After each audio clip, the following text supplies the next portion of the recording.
Triple H has reportedly suspended Raw after a shocking incident turned one of WWE's biggest shows into absolute chaos. The whole thing started when Gunther attacked Pat McAfee and completely lost control on live television. A lot is happening, so let me break it down. After losing the World Heavyweight Championship to Jey Uso at WrestleMania 41, Gunther appeared on Raw to confront both Michael Cole and Pat McAfee, with the ring general taking offense to their comments regarding his loss. Let that sink in for a second. This wasn't a backstage incident. This wasn't a rumor from some anonymous source. On the Raw after Mania, in his first appearance since losing the WWE World Heavyweight title to Jey Uso to kick off Night 1 of WrestleMania 41, Gunther attacked both members of the announced team, right there, in front of a full arena. On live TV, the post-WrestleMania 41 Raw episode included an angle where Gunther, furious after losing the World Heavyweight Championship to Jey Uso, confronted the commentary team. When Cole brought up Gunther tapping out to Uso, the former champion snapped and started to attack him. Now, Michael Cole has been a fixture in WWE for decades. He's called some of the most important matches in this company's history. He's been in and around controversy before. But this was different. The big Austrian first targeted Michael Cole for praising the new champ. He grabbed him, got in his face. The kind of move that blurs every line between what's a story and what's a real problem. And then Pat McAfee did what Pat McAfee does. He put his body on the line. Gunther got into the face of play-by-play commentator Michael Cole and was about to put a submission hold on him. Before Cole's partner, former NFL punter Pat McAfee, stepped in and stopped the former champion from causing more damage. That step-in didn't go the way McAfee planned. Gunther immediately attacked McAfee and put him into a sleeper hold. Not a shove, not a warning. A full sleeper hold. On live TV, the kind of thing that doesn't just light up wrestling Twitter, it pulls in headlines from actual mainstream sports media. McAfee's ESPN producers jumped over the barricade in an attempt to stop the ring general, but were stopped by WWE security. Eventually, Gunther pulled himself off of McAfee and walked to the back, and then it just got worse. McAfee was out for the rest of the broadcast, being replaced by Joe Tessitore. Think about what that means for a moment. A Monday Night Raw co-host, one of the most recognizable faces in American sports media right now, had to be pulled from a live broadcast because a WWE superstar choked him out mid-show. That's not a minor incident. That's a crisis. The Austrian superstar appeared to be extremely unhappy with his performance at WrestleMania 41. Uso made him submit in his stunning win to pick up his first world championship. Jey Uso walking into WrestleMania 41 and tapping out Gunther to claim the World Heavyweight Championship was one of those moments that shifts the entire landscape of a brand. Welcome to the Yeet era. Uso told reporters at the post-WrestleMania 41 press conference. That line hit different once people saw Gunther's response to it on Raw 2 days later, because Gunther didn't go home and process the loss quietly. He walked into that arena, found the two people who had been saying the most about his defeat on commentary, and he made them feel every bit of his humiliation. Michael Cole had praised Jey. Pat McAfee had done what Pat McAfee always does, hyped up the moment with maximum energy. And Gunther decided that was unacceptable. The problem, he did it the wrong way. The kind of wrong way that forces Triple H's office to respond, fast, publicly, and without ambiguity. Gunther's violent actions on the Raw after WrestleMania caught up with him, and WWE officially stepped in. Triple H's regime, specifically Raw General Manager Adam Pearce, moved decisively. On April 25, Adam Pearce announced via X that Gunther had been fined an undisclosed amount and suspended from WWE programming. The announcement was short, it was direct, and it sent a message to every superstar on the roster. You don't put your hands on the announce team and walk away clean, not on Triple H's watch. To understand why this moment hit so hard, you have to understand exactly who Gunther is and what that World Heavyweight Championship meant to him.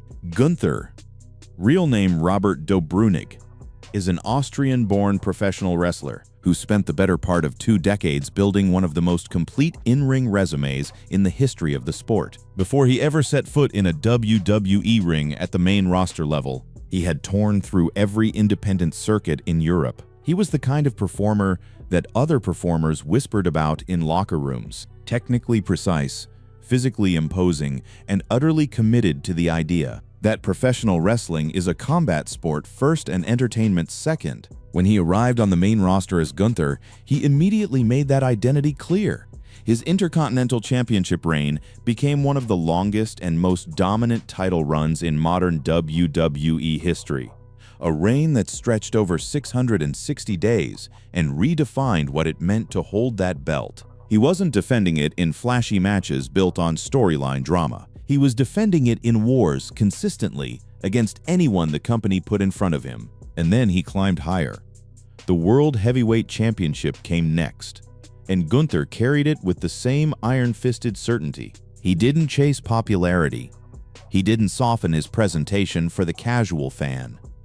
He was the ring general, a man who operated on the principle that respect is earned through dominance, not sentiment. So when WrestleMania 41 arrived and Jey Uso submitted him, tapped him out in front of the entire WWE universe, it didn't just cost him a title. It attacked the very foundation of everything Gunther believed about himself. After losing the World Heavyweight Championship to Jey Uso at WrestleMania 41, Gunther appeared on Raw to confront both Michael Cole and Pat McAfee, with the ring general taking offense to their comments regarding his loss. That word offense barely covers it. Gunther didn't take offense the way a normal person takes offense. He took offense the way a man takes offense when he believes the world owes him something and just refused to pay up. Michael Cole had spent years as the voice of WWE, and in Gunther's mind, Cole chose a side. Cole celebrated Jey Uso's moment. McAfee amplified it. And every enthusiastic word they said about the new champion was, to Gunther, an indictment of him. Here's the thing about Gunther's psychology in this storyline. It's one of the most layered villain turns in recent WWE history, precisely because it's grounded in something real. He wasn't wrong that his loss stung. He wasn't wrong that commentary leaned into the crowd's joy. What he got wrong was who he decided to make pay for it. Michael Cole is 60 years old. Pat McAfee is a former NFL punter turned sports media personality. Neither of them put Gunther in that submission hold.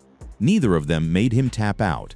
Jey Uso did that. But Gunther, unraveling in real time, turned his rage toward the easiest available targets, the men with microphones who were still talking about it. When Cole brought up Gunther tapping out to Uso, the former champion snapped and started to attack him. McAfee stood up for Cole, but ended up being choked out by Gunther. The moment McAfee went down limp, the entire complexion of the Raw after WrestleMania changed. What started as a dramatic post-loss meltdown became something that WWE couldn't let slide. The announce table is a protected space in kayfabe.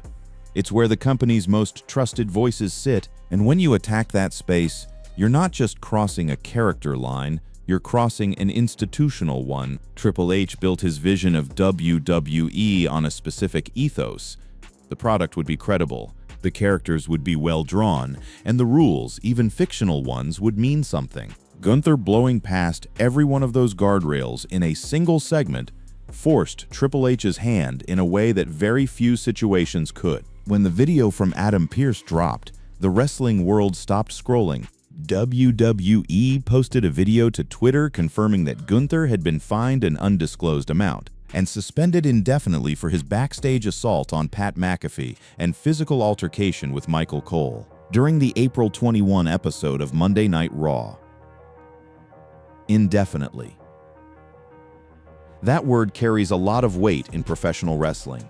In kayfabe, it signals that the offense was severe enough that no fixed timeline could contain it. In reality, it signals that WWE needed some runway, some time to let the angle breathe, to let the heat build, and to figure out exactly where Gunther goes from here. The clip features WWE executive Adam Pearce addressing the situation directly. Pat is doing okay and will be covering the NFL draft. Michael Cole, as always, is doing what he does in a Hall of Fame way. Pierce then confirmed disciplinary action. I've made the decision to fine and suspend Gunther indefinitely. No specifics on the fine or the length of the suspension were given. Now, Pierce didn't fumble the delivery. That statement was crisp. It was corporate.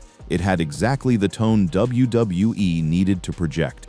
We are a professional organization that does not tolerate this. Full stop. Pierce said, "Your actions were reprehensible and disgusting. You will never again put your hands on a member of my announce team, because there ain't no heat in beating up an announcer." That last line is one of the most interesting things Pierce said in that whole clip, because it's not just a disciplinary statement, it's also Triple H's creative philosophy made audible. There is no value, no heat, no momentum to be gained by a top-tier superstar beating up an announcer. It cheapens the superstar, it hurts the product, and it's beneath the standard that Triple H has been trying to build since he took over creative. The fine amount was never disclosed. The length of the suspension was not specified. But the backstage reality began to emerge almost immediately. According to PW Nexus, the suspension storyline was done because Gunther requested time off, as seen during the April 21 edition of WWE Raw. There was a confrontation between Gunther and announcer Michael Cole that turned physical. Pat McAfee attempted to help Cole but was choked out, and Raw general manager Adam Pearce later announced that Gunther was suspended indefinitely. So here's where the story gets genuinely interesting. In the world of professional wrestling, there's always been a gap between what happens on TV and what's happening in the actual logistics of the business. Gunther requesting time off, and WWE using that as an opportunity to build a compelling storyline around his absence. That's not a cover-up. That's craft. That's Triple H's creative machine doing exactly what it's supposed to do, turning operational reality into compelling television. PW Insider noted that Gunther was spotted in London several times over the last week. It was added that the belief among those we spoke to in the company is his suspension will be 2 to 3 weeks. 2 to 3 weeks. That's not a career-ending punishment. That's a calculated pause, the kind of space that lets an angle simmer, lets the audience miss a superstar, and most importantly, lets WWE craft the return. And returns in Triple H's WWE are everything. The morning after Raw, Pat McAfee didn't stay quiet. He never does. McAfee addressed the angle on his ESPN show on Tuesday, saying he won't let anyone get away with intimidating Cole. And what he said on that ESPN platform landed differently than the typical wrestling promo, because McAfee exists in this unique dual identity space. He's a sports media personality first, and a WWE personality. Second, when he talked about what happened on Raw, he wasn't speaking to an exclusively wrestling audience. He was speaking to every sports fan who happened to catch his show. Millions of people who might have never watched a second of Raw suddenly had a reason to Google Gunther. McAfee said, "I was sticking up for Michael Cole." He grabbed up Michael Cole. He was going to choke out Michael Cole. Yeah, right? Can't be having that. That's pure McAfee. No wrestling lingo. No kayfabe framing. Just a guy who sounds genuinely irritated that someone put their hands on his broadcast partner. Whether it's real anger or perfectly pitched performance, it doesn't matter, because the audience believed every word of it. And then he went further. McAfee said, "If you think that choking me out is going to end me, you're wrong. If you think you were going to bury me publicly and I'm going to quit showing up, you're wrong. But I know you're not going to mess with Michael Cole and get away with it." Now that's a challenge. That's McAfee drawing a line in the sand and daring Gunther to cross it again. And when a guy like McAfee, who has actual mainstream credibility, who covers the NFL draft, who has an audience that extends far beyond the wrestling bubble, says something like that, it changes what a potential match between him and Gunther could mean for WWE's reach. Pierce also confirmed that Pat McAfee, was set to appear on the upcoming episode of Monday Night Raw, live from Kansas City. So Gunther is gone from TV, and McAfee is walking back into the arena. The contrast couldn't be sharper.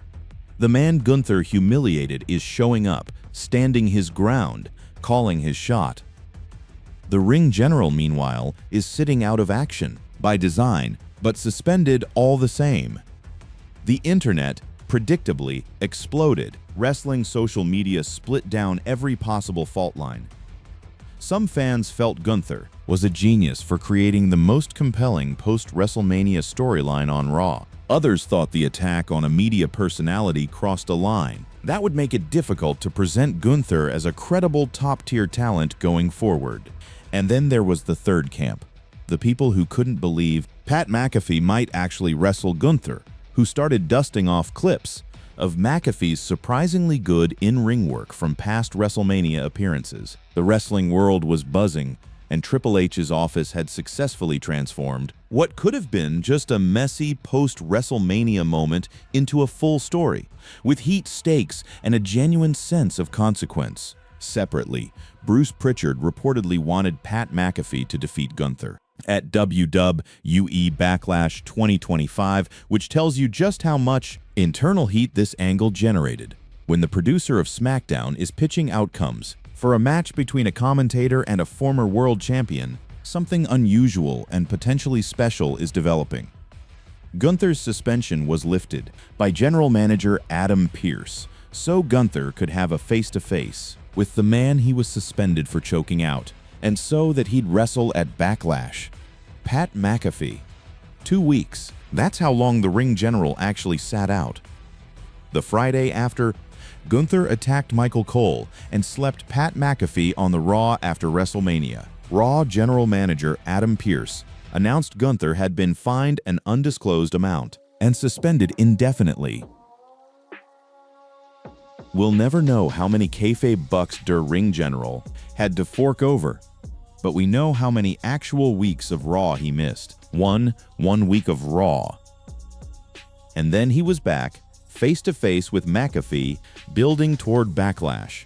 The suspension did exactly what Triple H's creative machine needed it to do. It created a gap, filled that gap with McAfee's defiant media appearances, and used Gunther's absence to make the audience want to see. What happens when those two collide in an actual match? Now step back and look at the full picture of where this leaves everyone involved. Jey Uso is walking around as World Heavyweight Champion after one of the most crowd-pleasing WrestleMania moments in recent years. Uso made Gunther submit in his stunning win to pick up his first World Championship. That's a full-circle story for a man who spent years as a tag team specialist, spent a year wandering Raw as a babyface fan favorite, and finally arrived at the biggest stage as a world-class singles champion. His comment after the match, "Welcome to the Yeet era," wasn't just a soundbite. It was a declaration of identity for a new chapter. And Gunther's chapter, it's not over, not even close. The suspension was the story's inciting incident, not its conclusion. A superstar with Gunther's track record, Gunther's ability, and Gunther's identity doesn't fade after losing one championship. He recalibrates. He doubles down. The question isn't whether Gunther will be back in the world title picture. It's what kind of Gunther comes back. Meanwhile, on a broader level, WWE had already released 30 known superstars from its roster, and renowned journalist Dave Meltzer of the Wrestling Observer explained that WWE held back on making major roster cuts the previous year because TKO had recently taken over and wanted to avoid negative perception, with the recent wave of releases described as a catch-up from those delayed cuts. That context matters. Triple H is running a company in the middle of significant roster restructuring, releasing talent, calling up new names from NXT, trying to balance the books while delivering a product that justifies the massive Netflix deal that brought Raw to a whole new global audience. Raw on Netflix has seen a lot of ads ever since the show debuted on the platform in 2025, and one of the major complaints from viewers has been the excessive number of advertisements being shown during the show. Even the ad structure has been a friction point. In that climate, the last thing Triple H needed was a top-of-card superstar going rogue on live TV and attacking broadcast partners. But here's the thing, in WWE. Chaos and story are often the same thing. Gunther's meltdown became must-watch content. The suspension became a headline. McAfee's response became appointment television. And the match at Backlash became one of the most talked-about bookings of the spring. The Friday, after Gunther attacked Michael Cole and choked out Pat McAfee on the Raw after WrestleMania, Raw General Manager Adam Pearce announced Gunther had been fined an undisclosed amount and suspended indefinitely. But what that indefinite suspension actually built was a match nobody expected, and a story that proved Triple H's creative instinct remains as sharp as ever, because that's the real story here. Not just that a superstar got suspended, not just that a commentator got choked out. The real story is that Triple H looked at a volatile, messy situation and turned it into momentum. He turned Gunther's real-life request for time off into a kayfabe crisis that gave Raw something it desperately needed after WrestleMania: urgency. And urgency in professional wrestling is everything. Gunther didn't just lose a title at WrestleMania 41. He lost his identity and the entire WWE universe watched him try to take that anger out on two men who had absolutely nothing to do with it. Triple H's office stepped in, drew the line, handed down the punishment, and in doing so, wrote the next chapter of one of the most compelling stories on Monday Night Raw. The ring general isn't done, he's just getting started, and now